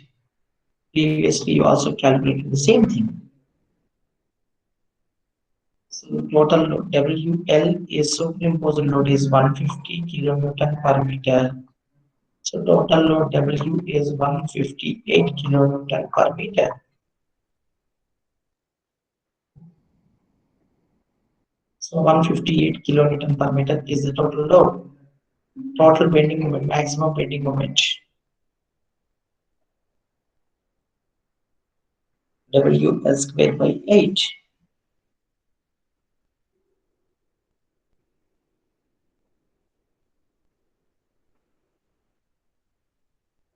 W is squared by 8. So 158 into 10 squared by 8. What is the value? This is M is equal to M max. H into span. V max is equal to WL by 2. 158 into 10 by 2. 790 kilometers. Can anyone of you tell me what is M max value?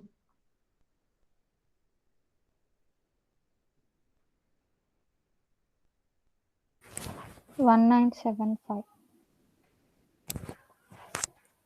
1975 kilonewton meter.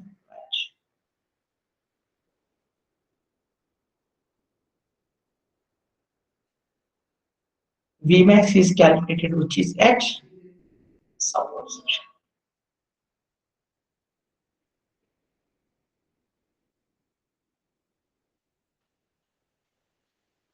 So here I asked you to calculate at support section only. So design of shear reinforcement at support section.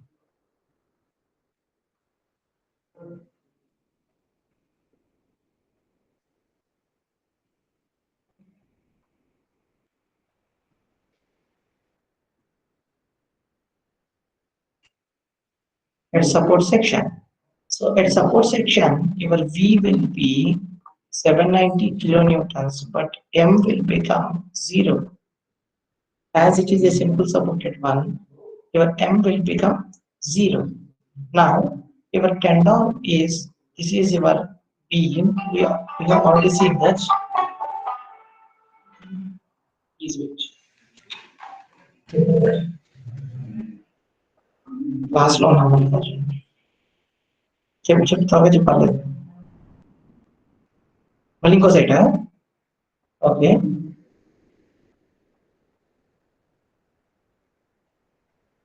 తీసేసి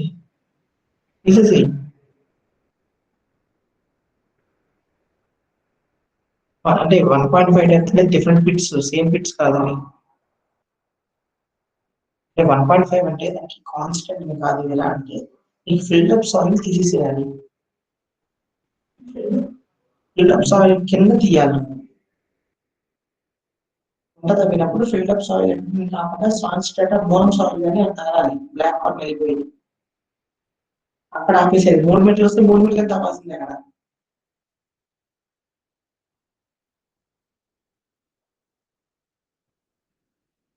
చూపించు అక్కడ నేను ఒక 15 minutes class అయిపోతుంది నేను మళ్ళీ call చేస్తాను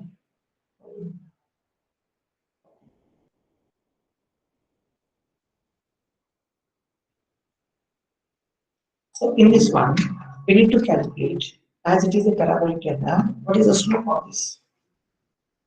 So it is mentioned as it is 0 at the supports.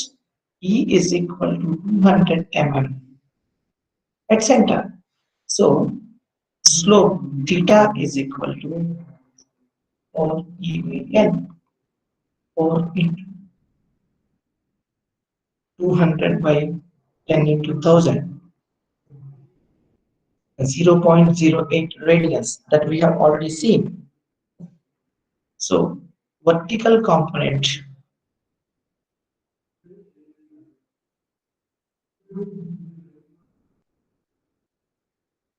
P dash is P sin theta. P is 500 sin 0.08. Right? So what is the value here?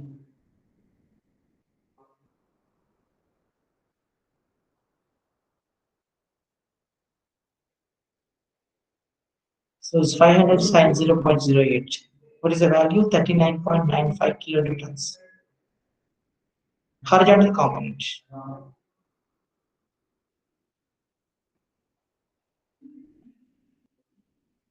H dash is P cos theta, which is 500 cos 0.08. What is the value here?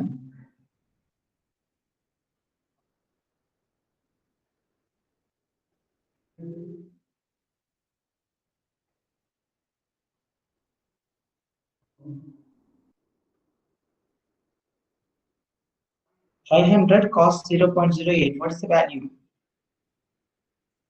499.9, which is rounded off to 500 only. That is, so that is 500 kilonewtons. Right now, section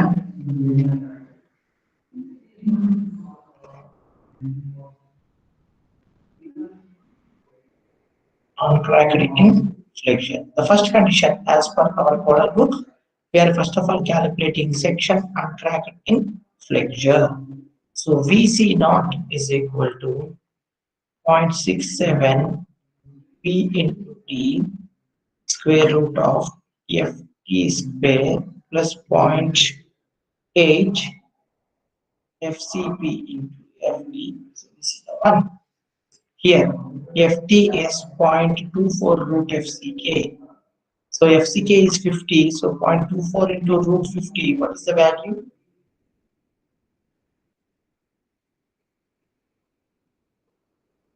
MPa or 1.697. So I can write it as 1.7. Yes.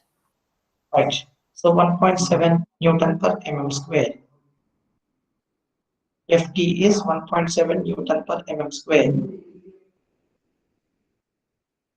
Now, FCP, I already said, explained you FCP is plus P by A, which is plus is nothing but P is nothing but your horizontal component 500 into 10 cube by area is 32 into 10 power 4. And the value is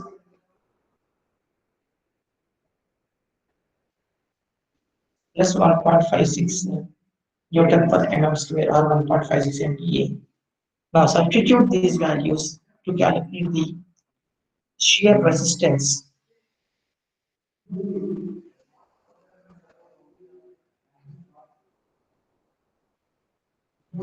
of section crack reflection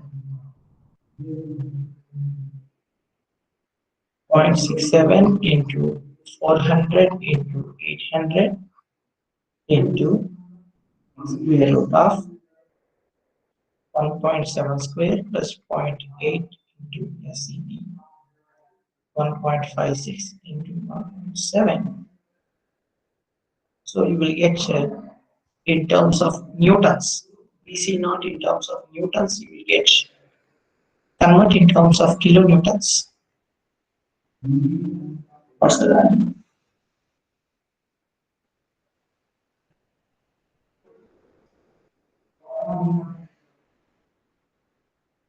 Actually, in this, along with this, we need to write down plus P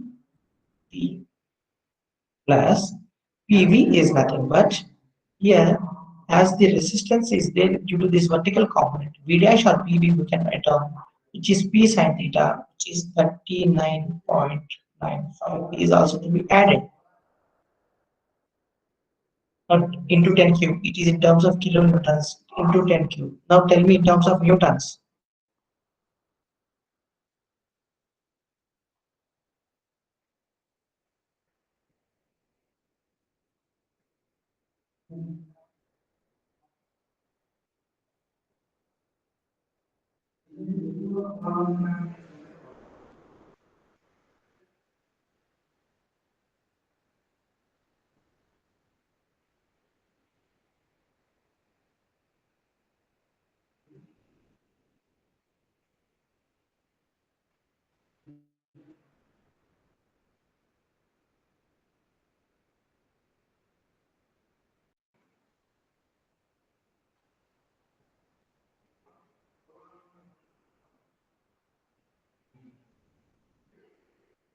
So 856. Please check the values.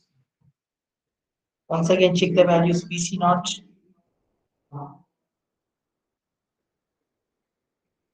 VC naught. What is the value of VC naught?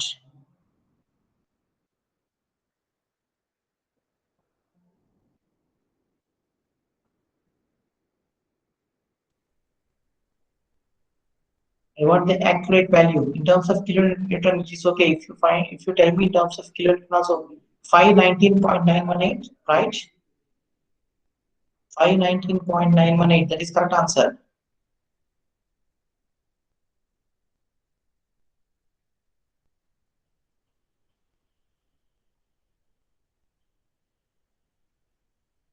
Five 19.918 kilonewtons. That is correct answer. So VC naught shear resistance of uncracked section in flexure is 519.918 kilonewtons. Now we need to calculate section cracked in flexure. This VCR is equal to 1 minus 0.55 FBE by FP into tau C into BD plus M naught into V by M is as per our codal provision VCR formula. Here M is equal to 0 at support section. Hence, VCR is infinite. So VCR is something by 0 is infinite. So VCR will become infinite as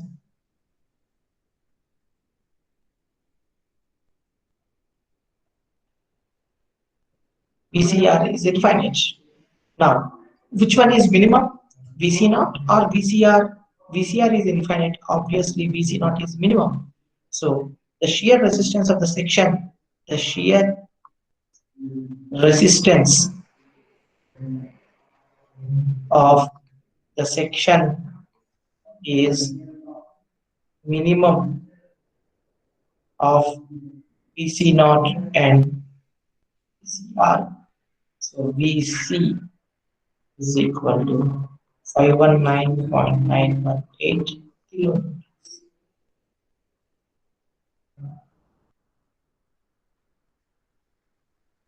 So which one is minimum? That is to be considered as the VC. Now your V is nothing but 790 kilonewtons. We already calculated V is nothing but 790 kilonewtons. Here V is greater than VC. Hence provide shear reinforcement. Hence provide shear reinforcement. V is greater than VC. Hence provide shear reinforcement.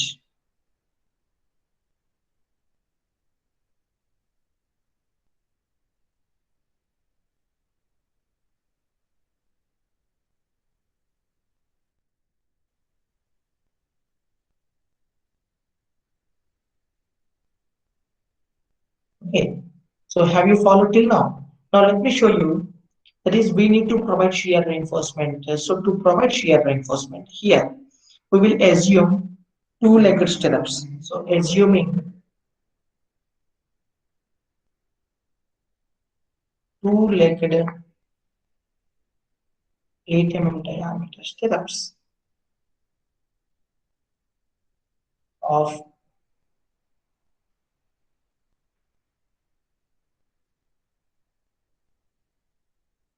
Fe415.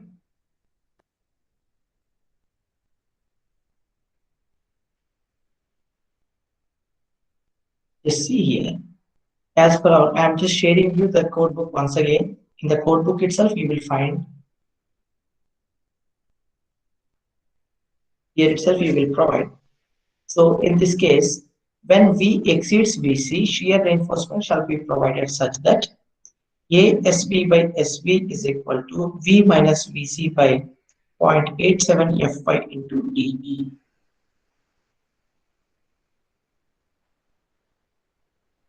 So here, the depth, the dt is taken as the depth from the extreme compression fiber either to the longitudinal bars or to the centroid of the tendons, whichever is greater. So think that along with these tendons, we will also have our normal nominal reinforcement. Along with the nominal reinforcement, we will be providing our. So whichever is greater, that is to be considered as dt. So write down this formula. ASB by SB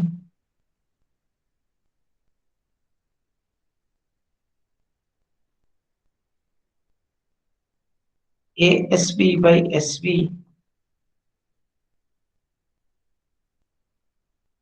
is equal to V minus VC by 0.87 Fy into dt.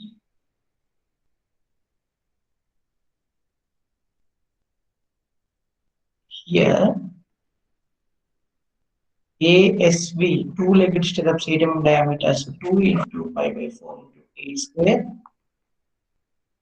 100.53 mm square. Fy is 415. dt is equal to, so overall depth d minus effective cover. So assume effective cover as 50 mm, 800 minus 50, which is 750 mm. So dt is mentioned as the effective depth similar to our RCC or the tendons located to the tendons, whichever is greater. Obviously, this is greater value, so which is dt 750 mm. Now substitute and get the value. So ASV is 100.53 by SV is equal to V minus BC. V is 790 minus 519.918 into 10 cube. Don't forget the units. Into 0.87 into 415 into 750. So here you can tell me what is the spacing of the stirrups.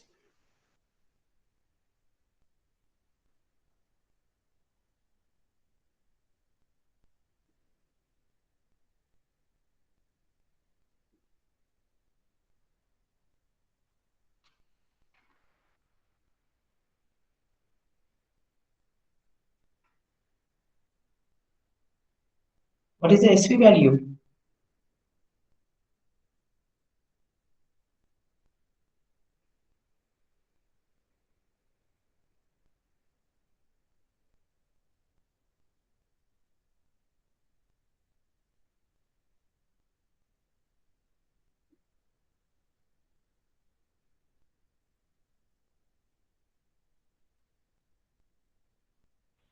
$100.7, sir. 100.79, right. So SV is 100.79 mm. So this is very close. Provide 8 mm diameter,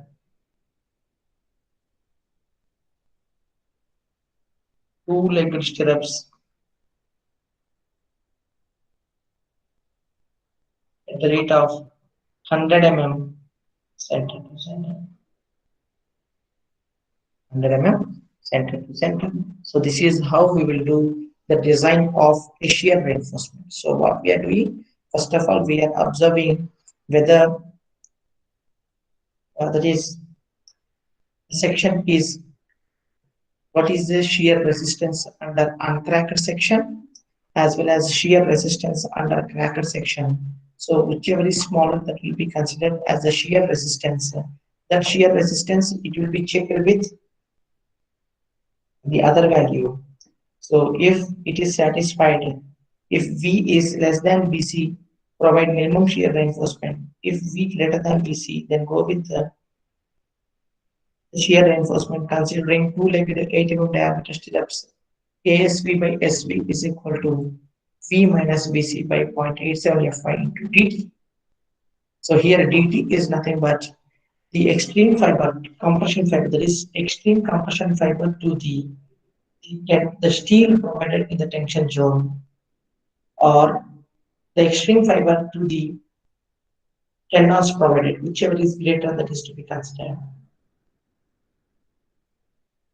So when the spacing is 100.79, we have to provide lesser number. If the bars are 2.3, provide 3 number. Bars number is to be increased, spacing is to be decreased. With this, we have done a shear design at support section. In the next class, we will try to do the shear design at quarter span. Because in this problem, what happened is the shear resistance for a flexure joint, section cracking flexure, as moment has become 0, the entire term has become infinite. But we will see at a quarter span how to calculate the shear capacity of a section cracked in flexure. Right. So with this, I'm just closing the class. If you have any doubts, you can ping me in WhatsApp.